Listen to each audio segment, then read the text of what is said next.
Section 7.6, Solving Exponential and Logarithmic Equations.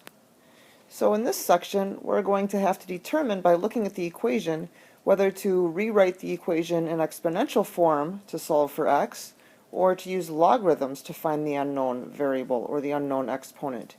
What you do is going to depend on where the variable is. So you basically need to try to ask yourself, how can I get the variable to a place that I know how to work with? So let's take a look at a few examples. In this first problem, well, the x seems right there. It's not in an exponent, but I have a log base 5 of 3x plus 1 equals 2. Now, unlike the previous section, I can't just set 3x plus 1 equal to 2. I don't have a log base 5 equal to another log base 5. So I have to find another way to deal with the x. So I'm going to go back and do my handy dandy loopy thing, and I'm going to take my base 5 and do the loopy thing. So 5 squared equals 3x plus 1. Well, easy enough. 5 squared is 25, and now I can just solve this for x, and I get that x equals 8. I can always check that by plugging it back in, and again basically ending up with doing the loopy thing to verify that it works. The second example, well, when I look at the problem, where is my x? Well, my x is in the exponent, and again, this is the whole reason, or one of the biggest reasons, that we're learning to deal with logarithms, is because since my variable is in the exponent, to get it out, I'm going to take the log of both sides. So the log of 2 to the x equals the log of 17. And I'm conveniently choosing this to be the log base 10 because I'll be able to use my calculator in a minute. The power property allows me to bring that x out front. It becomes a factor.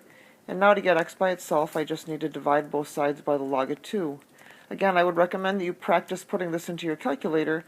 Some calculators require more liberal use of parentheses than others, and you should get x equals 4.0875.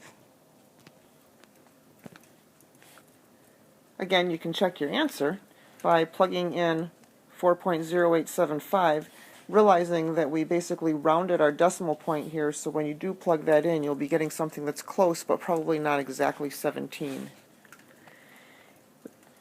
We did problem number 3 previously in the note packet, so I would either recommend that you look back to that problem or attempt to do number 3 on your own without looking back.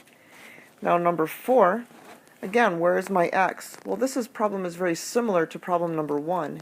The key thing here is that you need to remember that if the base is not written, if it's a common log written as a log, it's understood that the base is 10.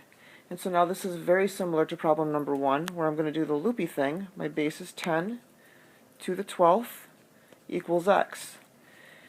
Well, if I put this in my calculator, it's probably going to give me scientific notation, and this basically means a 1 with 12 zeros after it, so it's probably much easier just to keep this written as 10 to the 12th. The next problem. Again, my x seems to be in a rather easy place to deal with.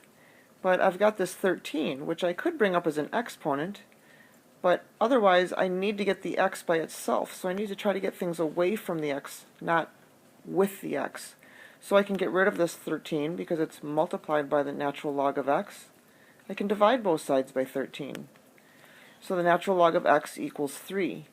And if you remember from back in section 7.3 and 7.4, we spoke of this briefly, this ln means it's the natural log, which means the base is e, and then similar to the last problem, we can do the loopy thing, the base of e to the third power equals x.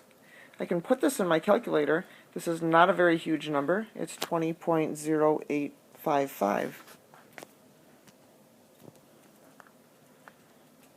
Again, you can check your answer by plugging this in, again using the ln button on your calculator.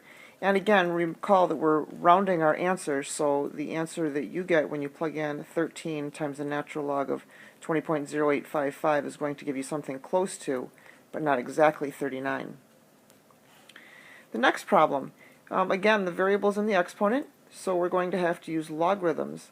I'm going to not speak as I reveal the steps for this problem.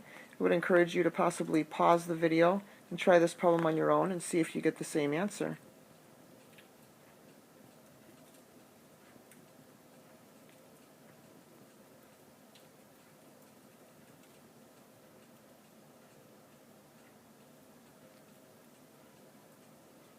and so I get x equals 0.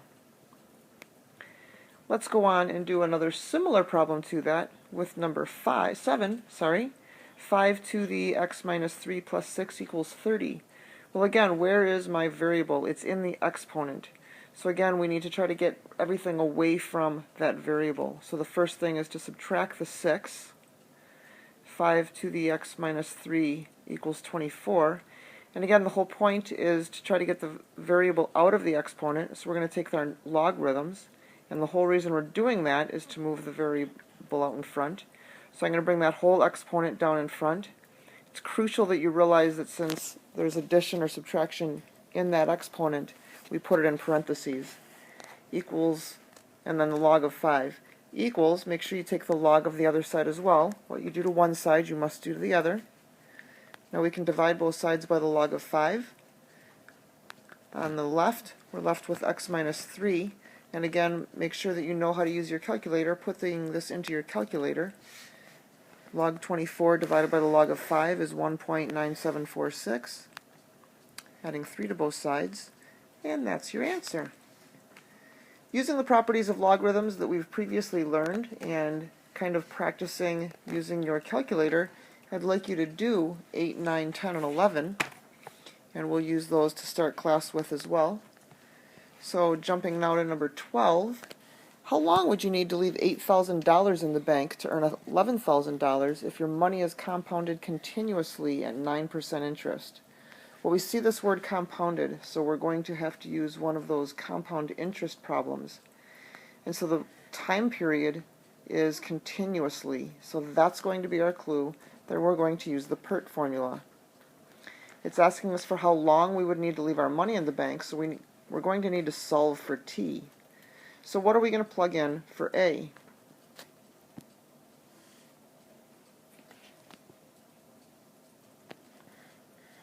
So what are we going to plug in for a? Well, a is what we need to end up with.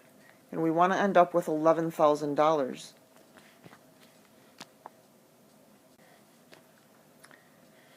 And so the p stands for how much we're starting with, which in this case is $8,000.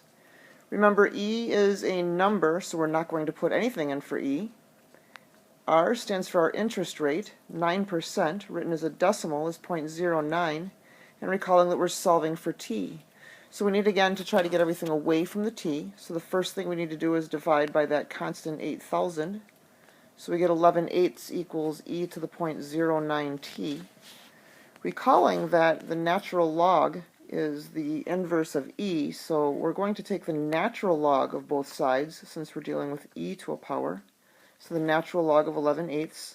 And again, the whole reason we're doing this is to get the variable out of the exponent. So we're going to do this in one step.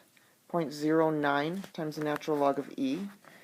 If you'd like, you can put the natural log of e in your calculator, but it equals 1. So we really don't need to divide by that. The result we all need to do is now divide by 0.09. Again, I would practice putting the natural log of 11/8 divided by 0.09 in your calculator. You should get t equals 3.5384, which we can round to about 3.5 years. The next problem. You have a trust fund that was left in your name by Paris Hilton. She left you $1 million in an account that's compounded bi-monthly. What interest did you earn on your money if, after 3 years, you have $1,450,000 in your account? So I'd like you to do this problem on your own, but I will help you get started. First of all, again, we're talking about compounding interest, so we're going to have to use one of our interest formulas. But this time we're told that it's bi-monthly, so we're going to use this formula. Also, we're asked about what interest rate did you earn. So that means we're solving for r. Since our r is not in the exponent, we're not going to have to use logarithms. So this is going to be basically a practice of knowing what numbers to substitute in where and using your algebra skills. Please make sure you put your answer in a percentage when you're done. Also reminding you that bi-monthly will mean 2 times per month. And the last problem again, this is just going to be a practice of knowing what variables to plug into for what numbers. And also this is asking you how long will it take, which means we're solving for t. In this case, t is in the exponent, so you will have to use logarithms. And again, because we're dealing with a base of e raised to the power, I would recommend using natural logarithms. And we'll talk about both of these problems tomorrow also at the beginning of the hour. So again, please go back and attempt the problems I didn't do. We'll begin class with those problems and any other questions you have. Think spring, and we'll see you tomorrow.